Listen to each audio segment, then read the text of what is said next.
Hello students, Radhe Radhe all of you. How are you students? I hope you will be fine. Yes beta, in today's class we will read the remaining part of chapter 6 Mahatma's Marksheets. Let's see the chapter.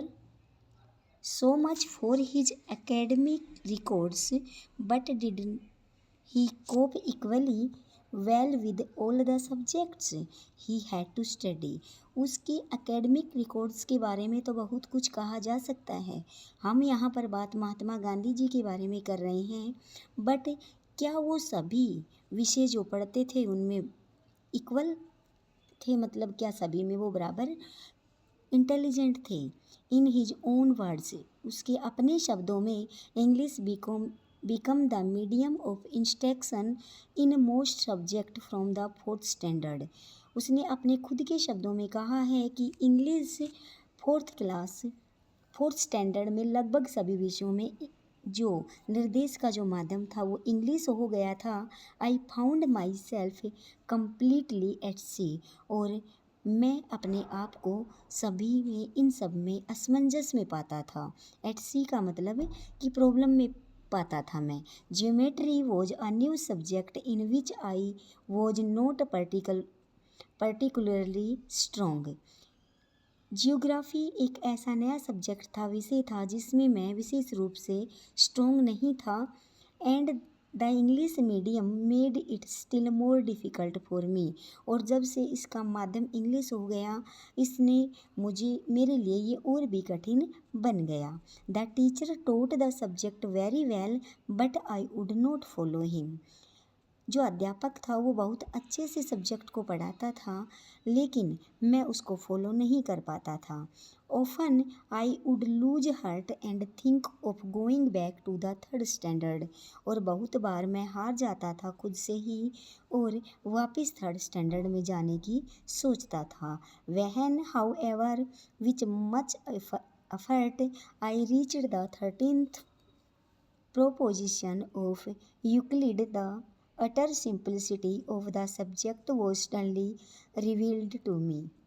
बहुत प्रयासों के बाद, बहुत ही मेहनत करने के बाद मैं यूक्लिड के जो 13वीं परमे तक पहुंचा, तो मुझे इस सब्जेक्ट की जो सिंपलिसिटी थी वो मेरे सामने प्रकट हुई कि भाई जो सब्जेक्ट है वो तो आसान है। A subject which only required a pure and simple use of one's reasoning powers could not be difficult। एक ऐसा विषय जिसमें किसी की तर्क शक्ति का साधारण और शुद्ध प्रयोग की रिक्वायरमेंट है, ज़रूरत है, वो कठिन नहीं हो सकता।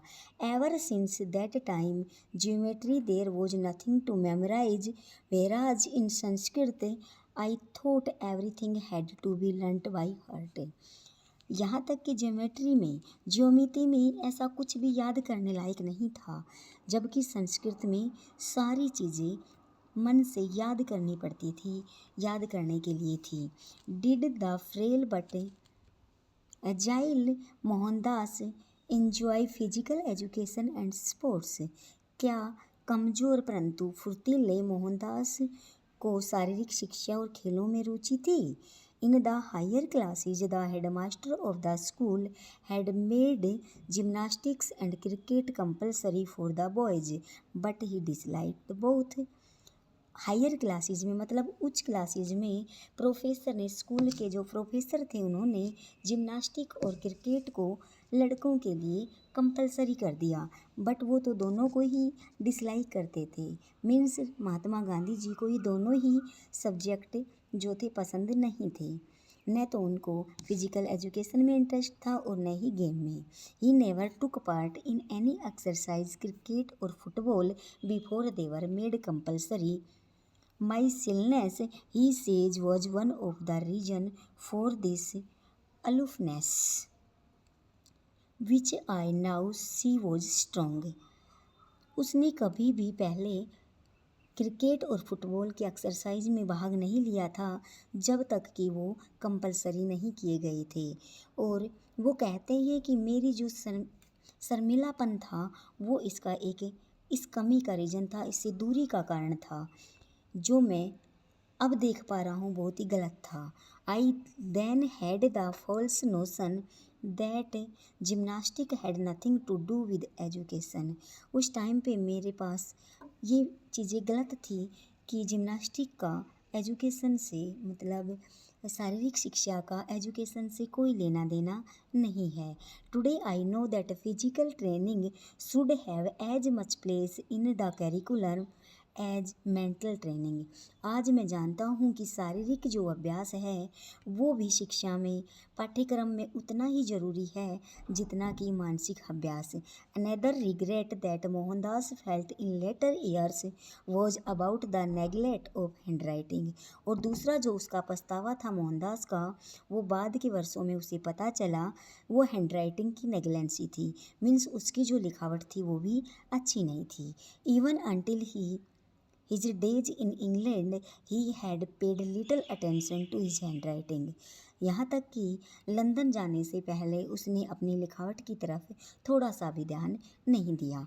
But later when he was educated there he repented of his neglect. परंतु जब उसको वहाँ पर उसने शिक्षा ली तो उसे इस नेगलेंसी का, इस नकारात्मकता के बारे में पता चला, जागरूक हुए।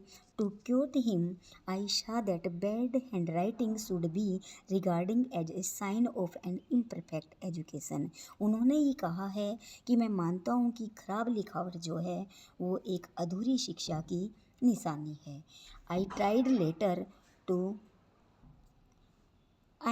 Letter to improve mine but it was too late. मैंने अपने आप को इम्प्रूव करने की कोशिश की परंतु अब बहुत देर हो चुकी थी। I could never repair the neglect of my youth. क्योंकि मैं अपने यूथ में जो गलती की, मैंने बचपन में जो गलती की उसको रिपेयर नहीं कर सकता था। Let every young man and women be warned by my example and understand that good handwriting is a necessary part of education. परंतु सभी यंग मैन और वुमेन को मेरे उदाहरण से सीख लेनी चाहिए और उनको चेतावनी मिलनी चाहिए कि अच्छी हैंड राइटिंग एजुकेशन का एक आवश्यक पार्ट है। आज के लिए इतना ही बेटा। Next we will read in the next class. Thank you. Have a nice day.